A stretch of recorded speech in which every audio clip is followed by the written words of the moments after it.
ये जो माँ काली को देखते हैं हम कभी, वो जो मुंड होते हैं, बहुत सारे लोगों को मिथ्या है कि वो मुंड पता नहीं असुरों का शायद उन्होंने पहन रखा है।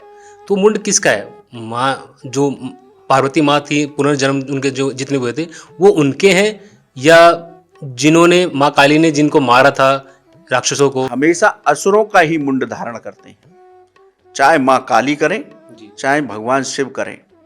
ये दोनों ही एक स्वरूप हैं। जी अर्धनारीश्वर का स्वरूप है शिव और पार्वती का। ये दोनों एक दूसरे से विरक्त नहीं हैं। तो माँ काली ही माँ पार्वती हैं, माँ परम्बा है। तो इन्होंने दोनों नहीं, क्योंकि दोनों ही संहार की शक्ति हैं। जी माँ काली भी संहार करती हैं और भगवान शिव भी श्रृंगार के देव हैं। लेकिन देखिए, बड़ा अद्भुत है मेरा बाबा। जब भी बात आती है तो कहते हैं ब्रह्मा ने सृष्टि रची, विष्णु जी उसका पालन कर रहे हैं और शिव उसको विनाश कर रहे हैं। ये विनाश शब्द बहुत गलत है। जब जब इस सृष्टि पर कभी भी आंच आई तो भगवान शिव ने इस सृष्टि के सृजन के लिए, इस सृष्टि के सृजन को बचाने के लिए अपने आप को समर्पित कर दिया। अब महाशिवरात्रि की कथाएं चल रही हैं। तो पहली कथा तो ये हो गई इस पर्व से जुड़ी कि उनके विवाह का पर्व है। अब देखिए, लोग उनको विनाश और संहार का देव कहते हैं। इस महाशिवरात्रि से दूसरी कथा ये जुड़ी हुई है कि एक बार ब्रह्मा जी और विष्णु जी के बीच दोनों में वर्चस्व की जंग हुई कि मैं हूं सबसे बड़ा। दोनों में इतनी बहस होने लगी कि देवता गण भी डर गए कि अब प्रलय हो जाएगी, इन दोनों में युद्ध होगा और इस सृष्टि का विनाश हो जाएगा। सारे देवतागण भगवान शिव के पास पहुंचे, उन्होंने ये बात उनको बताई। तब भगवान शिव दोनों के बीच में लिंग रूप में प्रकट हो गए। यानी कि महाशिवरात्रि के दिन था वो।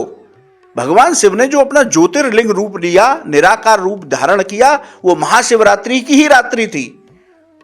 दोनों के बीच में ऐसे प्रकट हुए कि एक गए पाताल की ओर और एक गए आकाश की ओर। उस लिंग का ओर छोर दोनों को पता नहीं लगा।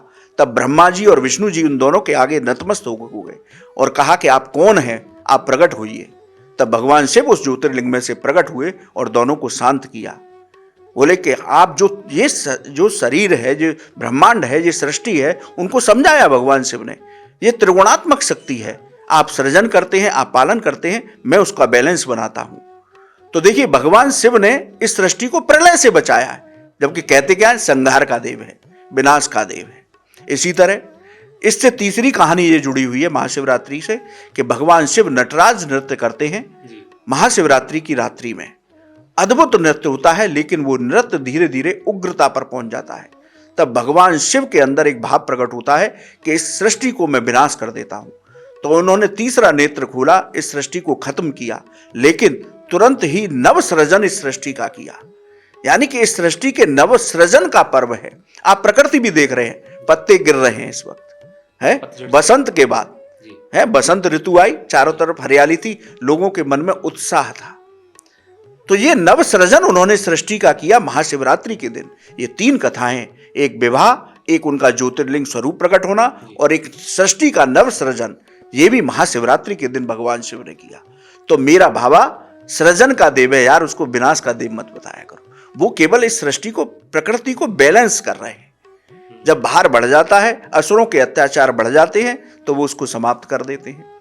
तो माँ काली और माँ भगवान शिव दोनों ही बैलेंस के देव है, जिनको श्रृंगार का देव हम बोलते हैं। उनके शरीर का जो श्रृंगार है वो असुरों की मुंडों की मालाएं हैं। तो उस स्वरूप का दर्शन करो ही मत। महाशिवरात्रि का पर्व है, भगवान दूल्हा बने हैं, क्यों तंत्र पर जाते हो? हमेशा हम गृहस्थ लोग हैं, हमें किसी भी देवता के सौम्य रूप की पूजा करनी चाहिए। ऐसा नहीं मां काली का सौम्य रूप नहीं है, मां काली भी सौम्य रूप में होती हैं। भगवान जो उनके परम भक्त थे रामकृष्ण परमहंस, उनके सामने सौम्य रूप में उनकी जंगा पर बैठ करके उनसे प्रसाद खाती थी।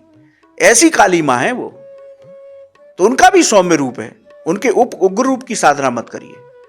तो हम आज महाशिवरात्रि का पर्व मना रहे हैं, तो उनके तंत्र की बात मत करिए, उनके दूल्हा बने स्वरूप का दर्शन कीजिए कि आज भगवान मेरा भोलेनाथ आज दूल्हा बन करके शादी करने जा रहा है। तो बड़े प्रेम से उनके प्रेम स्वरूप की दर्शन करते हुए उनकी पूजा आज हमें करनी चाहिए।